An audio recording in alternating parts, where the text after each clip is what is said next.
Hello again, VC. Wow.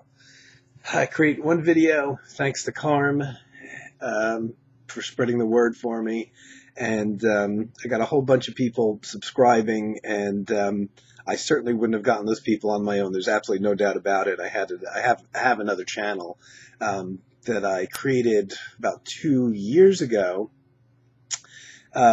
just to post up some of my music. No live videos on there.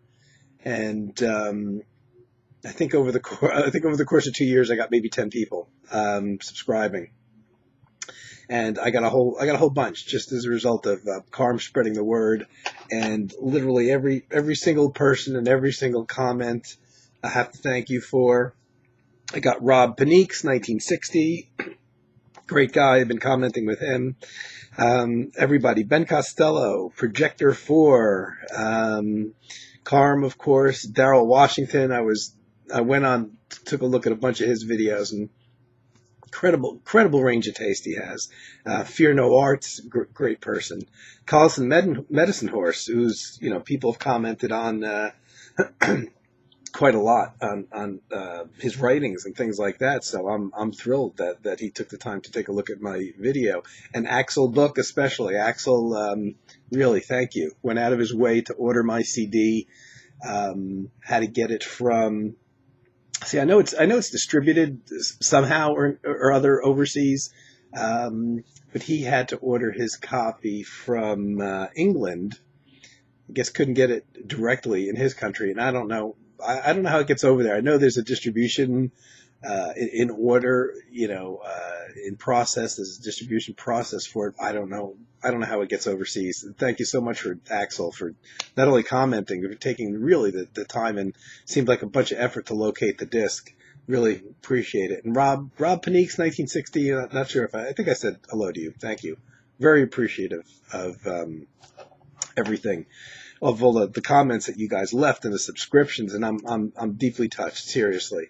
I think you're going to find this video sound quality a little bit better.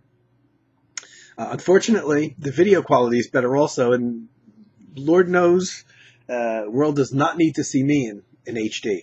But I had two very, very old PC cameras, very old. And last go round, I tried to record audio and video using one of them, and realized I do have an option. I can use one for the microphone and one for the video. And I'm no techno geek, but I actually figured out how to get the second one microphone closer to me and use the first one for video. So hopefully, guys, this one's going to be a lot clearer. I almost deleted my first video and went back in an attempt to re-record it from scratch and try to remember all the points that I made, just because when I played it back, I could barely understand what I was saying. I think some points were missed because, excuse me, because of the audio quality.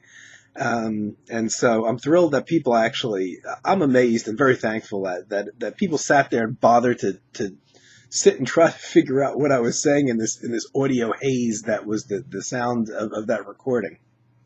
Anyway, not too long. This is I got to say thank you. I got to say that first because I'm so incredibly grateful for the amount of comments that I almost couldn't even keep up with after I got home from doing my laundry. It was like there's a ton of stuff in there, and I'm like, wow, what happened? But I am going to have some music here. I got pulled a bunch of things. I went into my storage room, which is my little tiny attached garage here, where it's still absolutely freezing. It's where I have my vinyl stored. And like I know Daryl and Carm both said that they're primarily CD people, compact disc people, as I am too.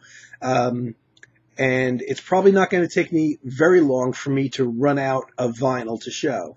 So I think as we progress in time, you're probably going to see me only with CD. But for now, I've been locating some of my vinyl, which unfortunately I didn't store or file in any sensible order. When I moved 2 years ago, I had to pretty much back everything up. So some of the things I've been looking for I couldn't find. Some of the things I was looking for I did find early today. And a bunch of the things I found, I decided to kind of build a theme around, though it's not definitive. I know a lot of you folks, especially Carm and myself, heavily into ECM records. And what I pulled for today is just a bunch of things, and it's not definitive, but that ECM still has not re-released in digital form or in CD. A couple years ago, we just said just CD, but it seems like they may be in the process of potentially releasing some old albums in download-only format for the future. So we may never see CD editions of some of these albums, and that's really sad to me because I like to have the physical thing. I like to have a disc that I can refer to. I'm one of those nerds, you know. I want to know who played what, on what track, the instrumentation, the musicians, the date that it was recorded, the engineer, any information I can glean out of that. The composer. A lot of times downloads, it's tough to find the composer credits.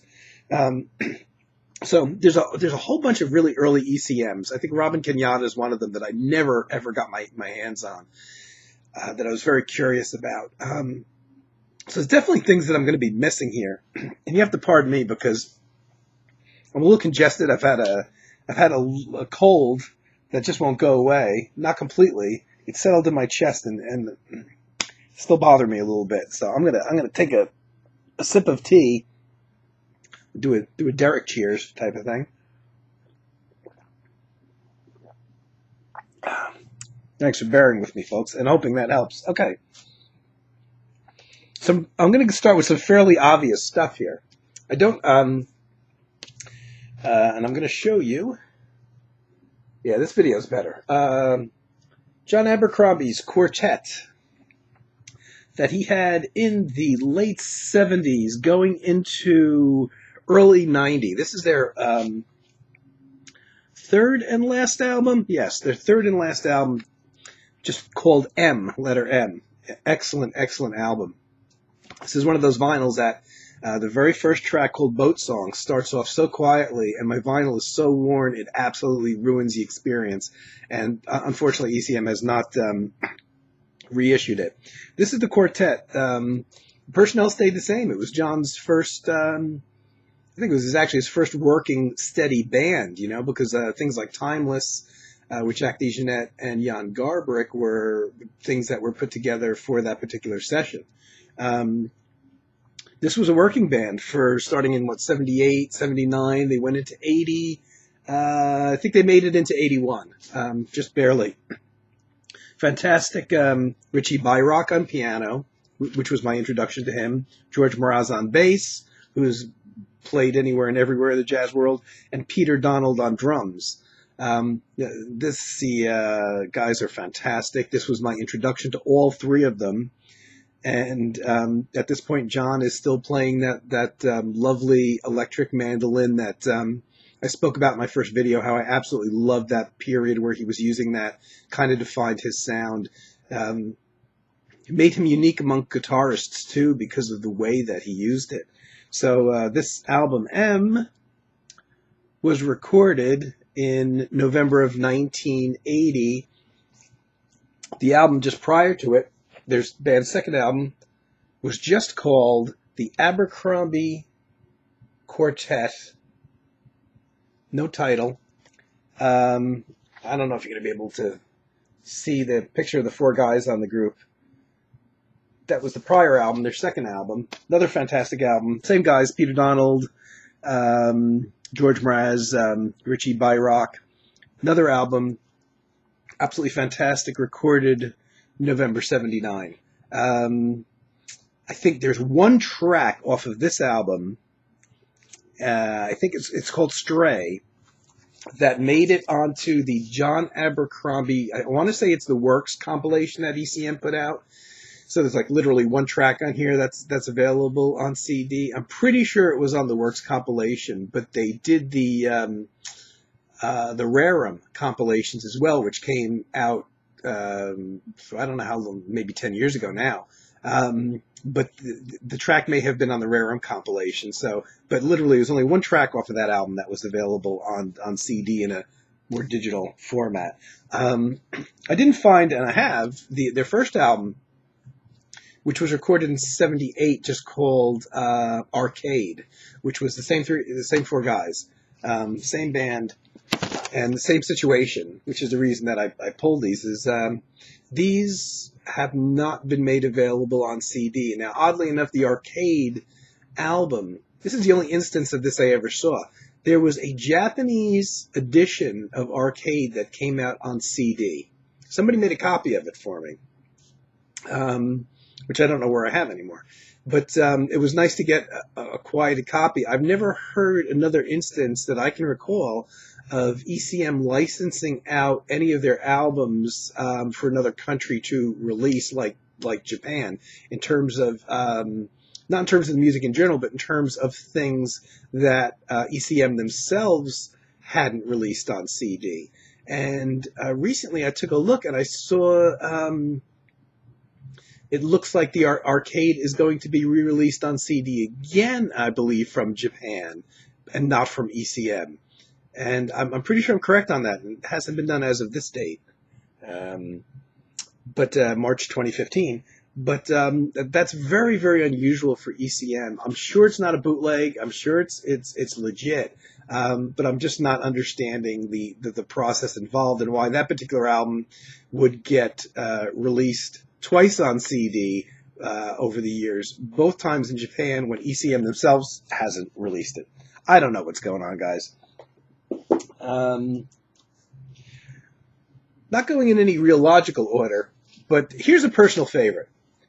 Gary Burton's album called Picture This. Almost everything Gary Burton recorded for ECM came out on CD, and this one has never come out on CD. I know CDs have been around long enough that ECM has released a bunch of things early in the CD era. Re-released, I should say, some of their older albums on CD and then allowed those CDs to go out of print. But there's a whole bunch, and this one's included, that has not been re-released on CD ever. And this is a fantastic group. And this is January 1982 this was recorded. So it's one of his later, I guess you would consider it, discs for ECM. And the band is a band that was only together for this album in terms of the lineup.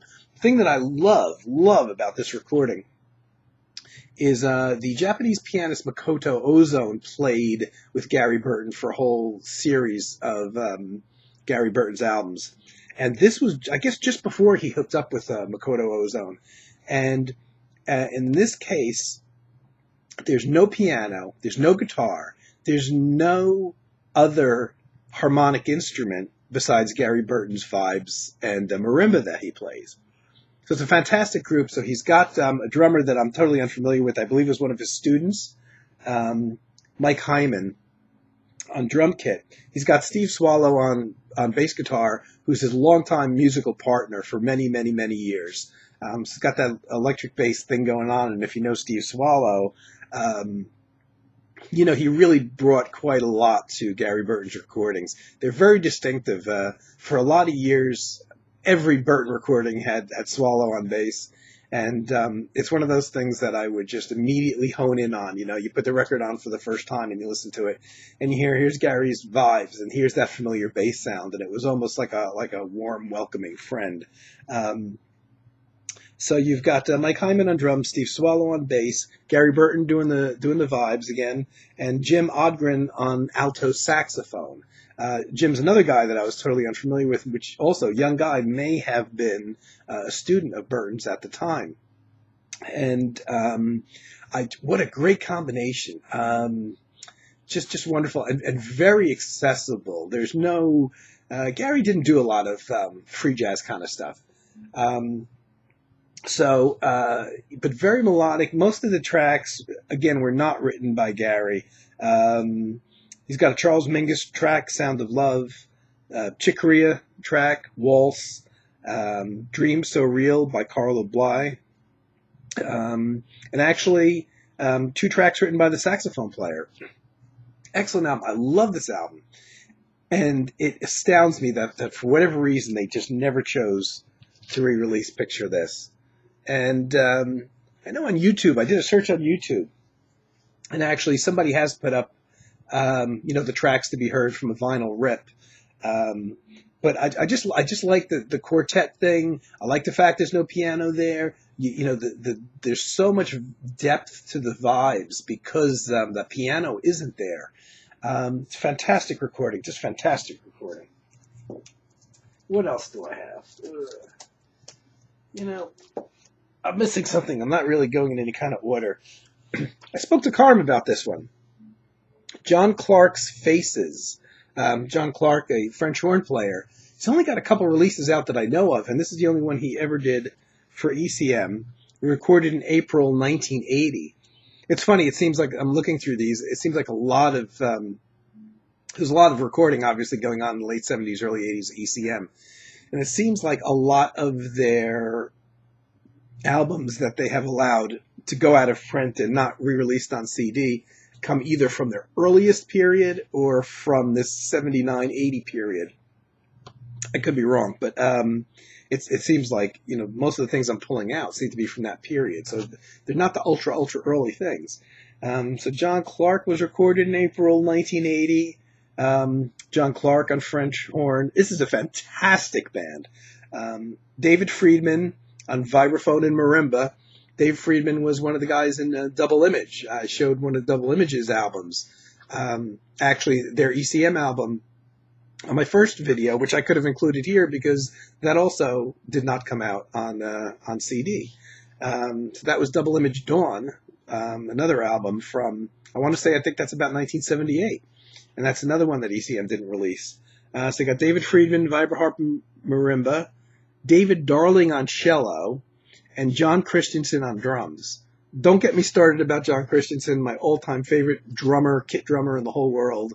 I could probably do a 2-hour video on just how great this guy is, and he's just incredible. To me, he invented an entire new style of playing drums. Only a couple people really got into that style and picked up on it. Jack DeJohnette can play it well. Mike DePasqua can also play it well. And unfortunately, Mike chose to retire from the music industry. But it's great. No bass player, so it's a quartet of cello, drums, vibraphone, and French horn. So in a way, just totally by happenstance, and you realize that it's not very different, all that different anyway, from the Gary Burton previous album where you've got drum kit, vibraphone and marimba, electric bass on that one, and saxophone, but and then this one you've got a cello kind of in the bass place, and French horn. Incredible. And there's a lot of overdubbing on John Clark's French horn, especially on the first track. So there's there's probably 4 or 5, 6, maybe even more French horn parts that start off the track before the band even comes in. So it's a very, very rich recording. It sounds very ECM-ish. And that's what I don't understand about some of these recordings that didn't get re-released. May not be the most well-known things, but they're really the things that really sound like when you think of ECM albums. They very much fit into that mold, and I was just amazed that they didn't get re-released. But that's life. Alfred Harth. Here's another guy. I would have never have heard of him. I would have never have picked up this album. This is called This Earth, and I probably only would have found this if it came out on ECM, which it did. I was an ECM fanatic. I knew who the guys in the band were. Got Alfred Harth, who's a saxophone player, also plays bass clarinet. Paul Bly on piano. Trilok Gertu on percussion, one of my all-time favorite percussionists. Maggie Nichols on voice. And Bar Phillips on bass, which, again, I could go off on Bar Phillips for hours. I have a few favorite musician composers. Bar Phillips, Eberhard Weber, Harold Budd, and Terry Riley are really my top 4 guys. So I couldn't pick this one up fast enough. And oddly enough, when was this recorded? I think 83. Man, the typing here is so small. And I know they always put their recording, May 1983. this was recorded. And I believe I had to buy this as an import. Yeah, I bought this as a German import, it looks like, directly from ECM. They got funny toward the end of the vinyl era. It seems like whoever was distributing their recordings in the U.S., and they went through a few different distributors, decided not to pick up everything. At one time, anything that was put out on ECM would have made it to the U.S. And I don't know if that was Polydor or who it was, because they flip-flopped a whole bunch around who distributed them in the U.S. And all of a sudden, when you got to the early 80s, you would see a listing of albums that ECM had out, because they used to stick little paper catalogs in their albums. There's not one in this one, so make a liar out of me, but I will find one. And so you could see a lot of their available catalog from these little paper inserts that they used to put in their vinyl. And so then you would go looking in the store for some of these. It was a really smart thing for them to do and not find them. And I think I had to actually go into New York, and I don't go into the city very often, and it's been over a decade, maybe 12 years since I've been into the city, despite the fact I live about 15 minutes outside of New York City. But I just do not like going into the city. I don't like driving in the city. And the only things that ever got me into the city back in the day were record stores and live performances. I tried my best to get whatever records I could get here in New Jersey, but sometimes you had to make that trek and go over the bridge. But this Alfred Hearth, incredible, was it 6-piece, 1, 2, 3, 5-piece, Barb Phillips, Maggie Nichols, Trelock Ertu, Paul Bly, Alfred Hearth. I didn't know Alfred, like I said, I didn't know Alfred Hearth. It's very ECM-ish. A lot of free space in there. And I hadn't heard it for a few years. And I actually found somebody downloaded their album. I think that this vinyl is fairly well worn, I think. Not horrible, but listenable. And I do have my turntable set up here, but when I moved in, my turntable very quickly got piled up with things. I'm looking at it right now, and if I could swerve this camera, I'd show you. But sitting on top of my turntable is just a bunch of crap. And I haven't actually played any vinyl in the 2 years I've been here, believe it or not. I'm lucky that most of the recordings I showed, I loaded into my computer from vinyl, and I actually have them in my computer, which is how I play them. This one I hadn't done. And I actually found online somebody on a site somewhere downloaded it. And I'm not a computer nerd, and I was incredible that I was able to even extract it, but I did get it. But again, another one of those magical ECM things that didn't get re-released. Fantastic band, a lot of free playing. I mean, you can imagine with Paul Bly, and if you know Bar Phillips' style, Trelock Ertu, not, from what I remember, not very aggressive on this album, which is fine. As you know, Trelock Ertu's gone in an incredibly fusion-oriented path from the point that he left Oregon. So, but this isn't that aggressive. So he's got some beautiful playing on here, and I recommend it. And this is one that. I'd break into the retirement fund to get if it really came out on CD. Okay, I'll try not to be so wordy. How long am I going? Oh, my God. Okay, Jack DeJohnette. I have a few favorite Jack DeJohnettes, and for some reason, ECM's got a whole bunch of things of his that they didn't re-release. My very favorite Jack DeJohnette is one called Pictures. A solo album for half of it, and half of it's duets with John Abercrombie. That's my all-time favorite. A lot of people, it's a little too experimental for maybe, or not full enough sounding because it's not a band. But apart from Pictures, two of my favorite DeJohnette recordings are not available. This is very sad, and this is one of them. This is from February 76. So it's got Jack DeJohnette, who does drums and plays, believe it or not, tenor saxophone on one track. I think, I don't know if DeJohnette played saxophone anywhere else that I can think of, except for a couple albums at this time. He plays tenor sax on one track. He's got John Abercrombie, on guitars. And oddly enough, February 76 was the same month that he recorded the Pictures album I was talking about. And it looks like he went from one album to the other. I don't know which one was recorded first, whether it was the Untitled album here or Pictures.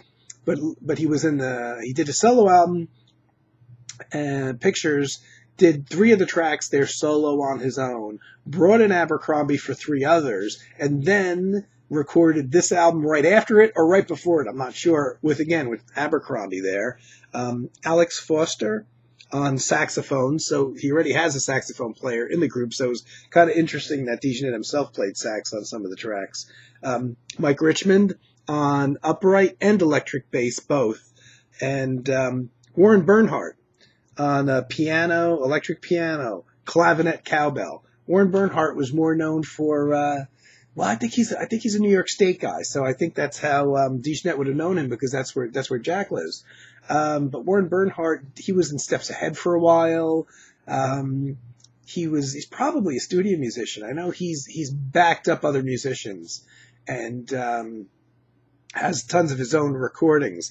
Didn't play a lot with Jack. I think this is his only thing with Jack, but a pretty solid 5-man band. Mike Richmond, the bass player, lived in New Jersey for a bunch of years. I had a friend of mine who actually took bass lessons from him.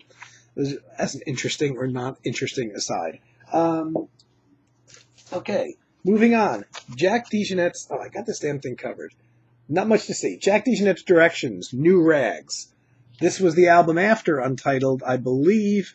Yes, because this was recorded May 77, and the Untitled was from 76. And pretty much the same band, except no Warren Bernhardt this time. You got Mike Richmond on bass. Ooh, Mike Richmond on bass. Alex Foster on saxophone. John Abercrombie there. I gotta get together here. And Jack, of course. Wonderful recording, New Rags. There's quite a few tracks on here. There's only 5 tracks on here. 2 of which, Minya's The Mooch, a Jack DeJohnette track, and Lydia, a Jack DeJohnette track, which is his wife's name. He re-recorded later. He re-recorded those 2 tracks on later ECM albums, and even, I believe, sometimes he recorded them maybe 3 times over, possibly when he was with Blue Note or one of those other labels. But Jack on drums. Jack also plays piano on this one because Warren Bernhardt's not around for this one. John Abercrombie again, Alex Foster on saxophones again, and Mike Richmond on bass. Another one. Why isn't this out? I don't know. That's it. Good album. I think I like the previous one quite a bit better. The Untitled album seemed that there was more time spent in the writing process. Untitled, fantastic album. Speaking about Steve Swallow a little bit before, when he plays on the Gary Burton album. This is Home. This is Home, which was Steve Swallow's solo disc, one of them on ECM. Actually, this is on ECM. This isn't on the label, on Carla Bly's label, which is most of their music is distributed through Carla Bly's label and their association with ECM. I think a lot of people know this album. This was an album that Robert Creeley, the poet, Steve Swallow was quite a big fan of. So he wrote this music around some of Robert Creeley's poems. So as a result, there's a poem on the back here. He's got a vocalist. He's got Sheila Jordan, a jazz vocalist, who does basically singing the poems that he wrote. Steve Kuhn on piano, which ECM people are going to know him. Dave Liebman on saxophones. I think everybody's pretty much going to know who Dave Liebman is. And he played with everybody from Miles in the 60s on. Lyle Mays on synthesizer. I forgot Lyle Mays was even on this. Bob Moses on drums. Bob Moses originally was the drummer for Pat Metheny's first album, his first trio album, which had Jaco Pastorius on bass and Steve Swallow on bass. Hell of a band. I mean, if I was in a room with these 6 people, I wouldn't know who to go talk to first. I would probably just sit there looking like an idiot, just not believing the talent in the room. This technically has been re-released on CD. The problem is that I didn't get it when it was released on CD, and it's one of those ECMs that probably came out early in the CD era and got deleted from their CD catalog for whatever reason very quickly, and I could never get a CD copy of. It's different. I'm not a fan of vocals for the most part, but every once in a while you get somebody where it works, like a Norma Winstone in Azimuth or something like that. There's somebody else I'm thinking of, but I'll save her story for later. Okay, Art Landy, Rubisa Patrol, Desert Marauders. Now, I could be wrong. One of the two albums that Art Landy did as Rubisa Patrol did come out on CD. I don't think it was this one. This is the second one. I'm pretty sure this still has not come out. June 1977, the year I graduated high school. That's when this was recorded. The month and year I graduated high school, matter of fact. So I'm an old fart. Art Landy on piano. Mark Isham, fantastic, talented guy on trumpet and flugelhorn. Bill Douglas plays upright bass and flute, and Kurt Workman on drums. I know Kurt Workman still, for many, many years after this, still played with Mark Isham. I'm not sure about Bill Douglas. His name's popped up on other recordings I have. Good luck me finding them. Fantastic little group that lasted for 2 albums. And again, this is very ECM-ish. Why they wouldn't re-release this? And just a funky cover that I'm hoping is getting picked up. Absolutely cool little album. I'm going so long here, and yet I got it. There's a couple more I got to get in. Look at that fantastic album cover, if you can. This is, again, Adelhard Reutinger, who's a bassist I do nothing of, and this is one of the albums, if it wasn't on ECM, I would have never come across, and it's so fantastic. But again, this was recorded in November of 81, and it came at a time when the ECM releases weren't all getting released here in the U.S., and this was one of them I had to buy as an import. And I heard about this. I came across this in a store, so I would have picked it up anyway. But I knew it existed because from drummer Mike DePasqua, who happens to be the drummer on this album, I saw play with the Jan Garber group in New York City in '83, I think it was. I got to speak to him after the concert, and he mentioned that he had just recorded. No, it couldn't have been '83. I don't know, because this was recorded in November '81. He mentioned to me that there was a record that he did, and I'd forgotten Adelhard Reutinger's name, but this was the album that hadn't been released yet at that point. So maybe I saw Mike DePasqua with Jan Garbrick in '82, possibly. I could figure it out, but I'm not going to do it here. Okay, Adelhard Reutinger is an upright bassist. Quite a few years ago, I want to go back about 10 years, I found a website of his, and I shot him an email, and he responded. I was like, wow, what a fantastic album. Why did you only record one album for ECM? He said just Manfred Eicher never got back to him or anything like that. But he was proud of the work, rightfully so. This is a pretty big band. And quite a few people I don't know. Heinz Sauer on tenor saxophone, Adelhard Reutinger on bass, Bob Deegan on piano, somebody I'm not familiar with. Harry Peppel on guitar, which is the first time I heard Harry Peppel, but I've since got other things by him, and he recorded one album as a leader for ECM, and it's one of the very avant-garde. That's one of those albums that ECM made available only as a download, and that's probably the first ECM download I ever bought. I wanted to get a physical CD of it, but they didn't make it available. That's why I say I think ECM's going in that direction. Werner Perchner on vibraphone and marimba, Mike DePasqua on drums. And I never knew how to pronounce her name, but it's Aina Kemenas, who is a fantastic vocalist. She was the person I was thinking of, and I wasn't going to mention in this video until I realized she's on this album.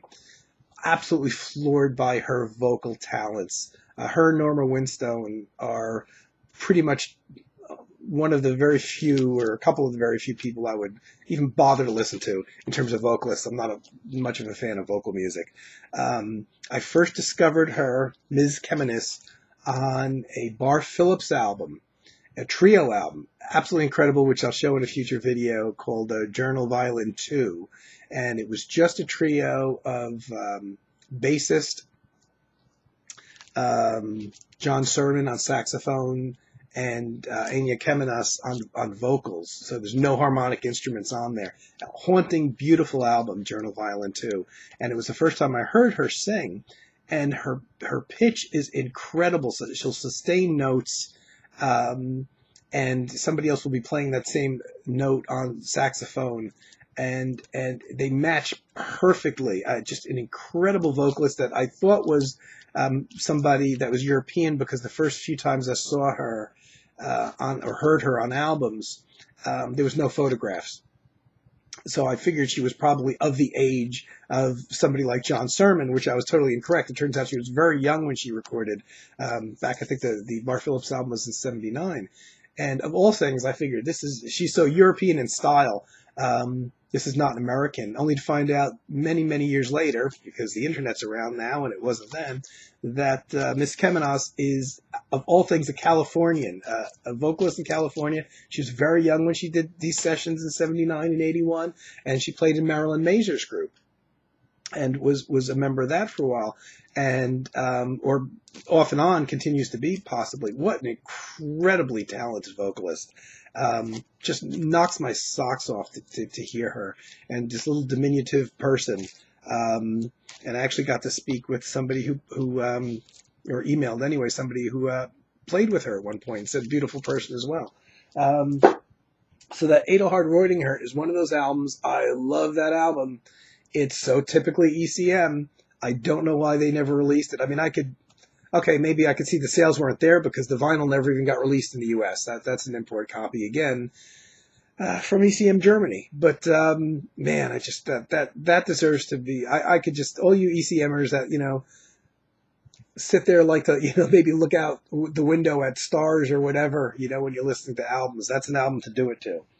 And another album. This one was released in America, though. Gallery. This was a one project band.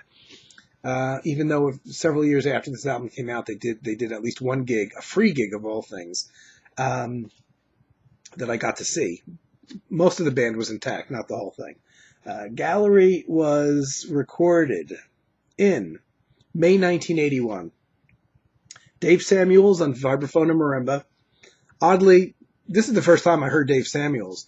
I was totally unaware that Dave Samuels was a member of Spyro Gyro, which, at the time I just pretty much ignored them. A little bit too poppy for my tastes. But subsequently I ended up getting a bunch of their early stuff.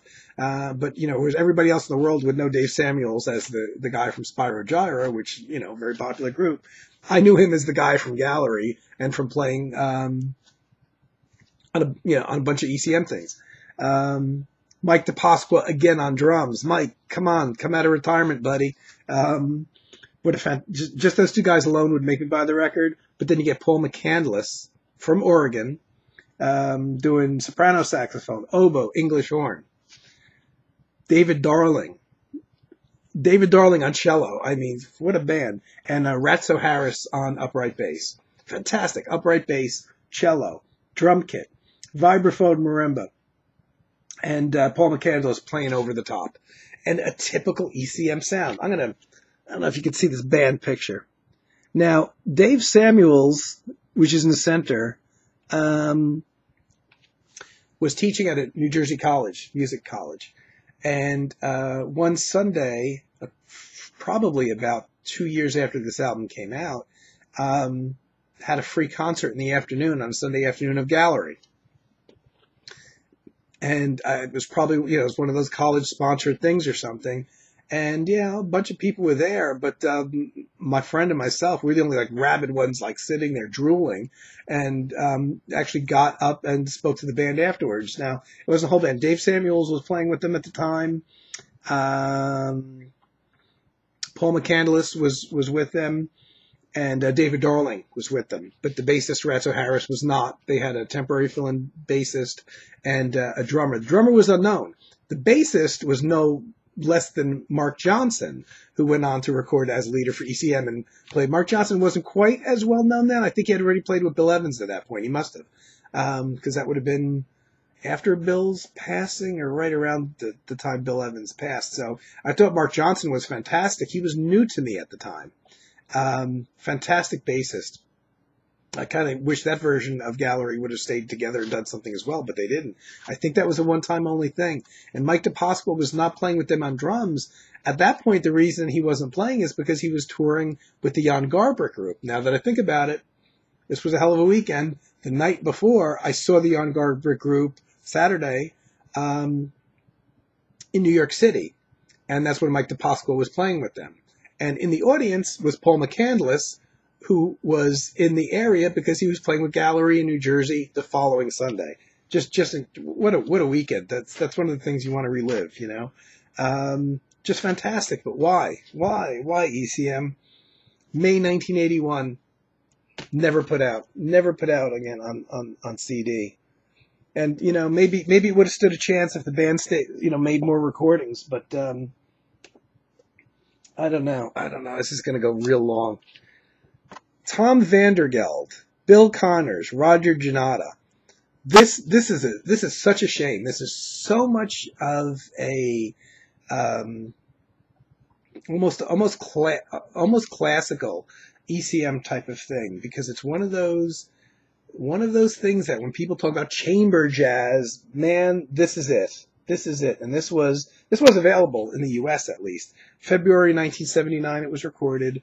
I was totally unfamiliar with everybody but Bill Connors, who plays strictly acoustic guitar on here. But I bought it because I'm such a Bill Connors fanatic, especially from this time period, and his ECM recordings and his independent artist recordings. Well, at the time, Bill had sworn off electric guitars and had recorded some wonderful, wonderful albums, 2 solo and 1 with a band for ECM. And this was from, like I said, February 1979. So Tom Vandergeld is a vibraphone player. So you got vibraphone, you've got Bill Connors acoustic guitars, and Roger Janata, who plays flute, soprano, saxophone, and oboe, almost like a Paul McCandless himself. Beautiful. Oh man, beautiful stuff. I love this album. So you can see, hopefully see, there's all 3 guys there.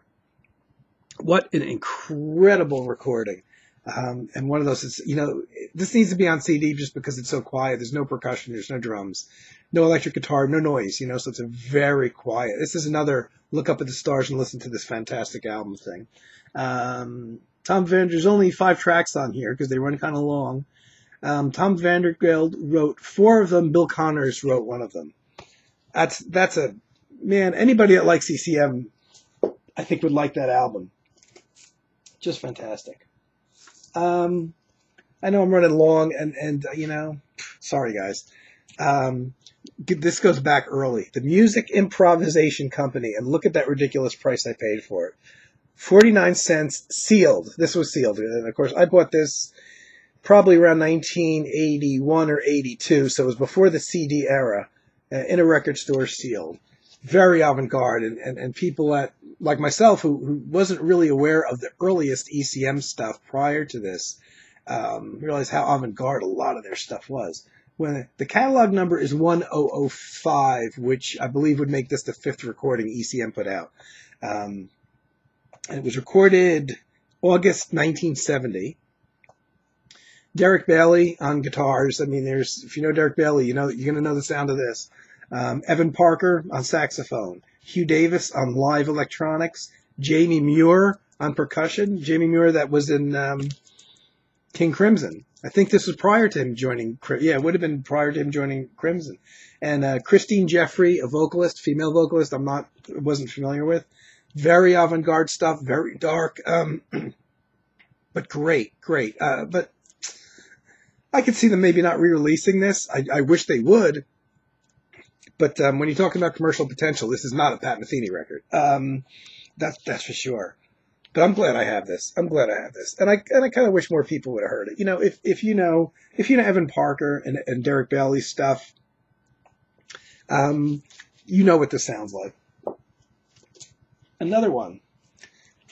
No, I'm a little surprised. This is David Holland, and Derek Bailey. Improvisations for cello and guitar.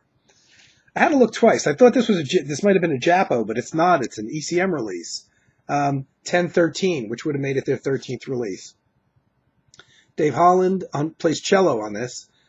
Derek Bailey on guitar, and recorded, did I say? January 1971. So this would have been the 13th release on ECM. Again, you know, like the Music Improvisation Company, just stripped down to basically two people. If you know Derek Bailey's style, it's Dave Holland tweaking his thing to fit into Derek's wild style. Very, very, very hip black and white cover. Bought this at full price, though. I mean, I guess it was still in print, man, when I bought this in the early 80s. I'm surprised. I don't know. Whew, this is all on. Here's another one. Very obscure. Percussion Profiles.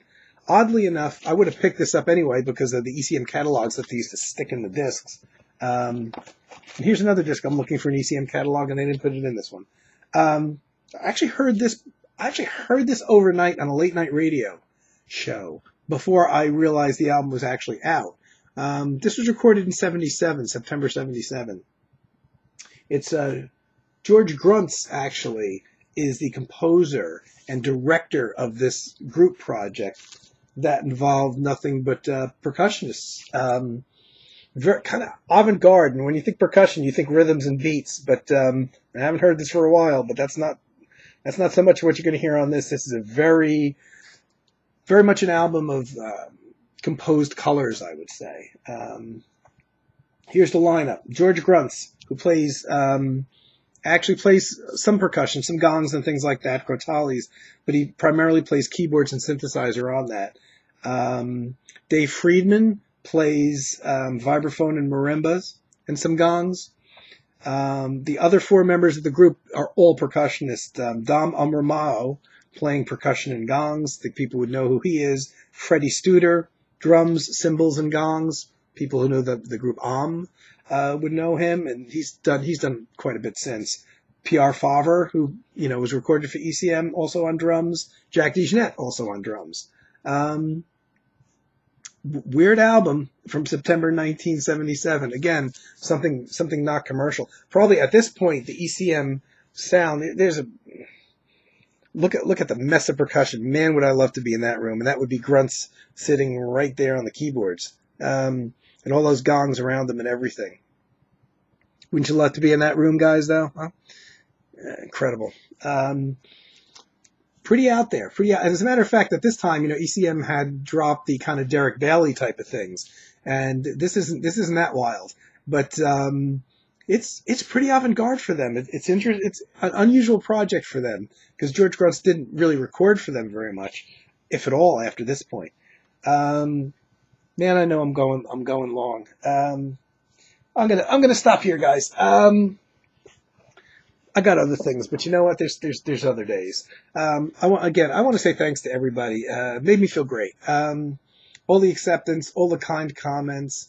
When you're on the internet, and you put things out there, you always kind of expect that there's going to be people that make negative comments just because they can, and you try to let them off like water off the back, but I haven't gotten any yet. And I'm grateful for that. Lovely, lovely folks I've met here. And, it means a lot. I just, until I got into this whole community, even before making the videos, and I saw some of the folks there, they just seem to be such lovely people. And that's really the thing that made me record this, and start again. And folks, you're probably going to be seeing a lot more of me than you actually want to. Come Wednesday, I'm going to be unemployed for the first time in 30 some odd years. I've been working at a company job for 27 years and massive layoffs, and I'm one of them. So I'm going to be joining the ranks of the unemployed starting in Wednesday. And so I'm going to have a bunch of time on my hands for a while anyway. I don't know how long. So you're probably going to be getting a lot more videos from me than you want to see, and at least until the electric gets turned off. So that's the way it is. One other note, I gotta get my hand action together.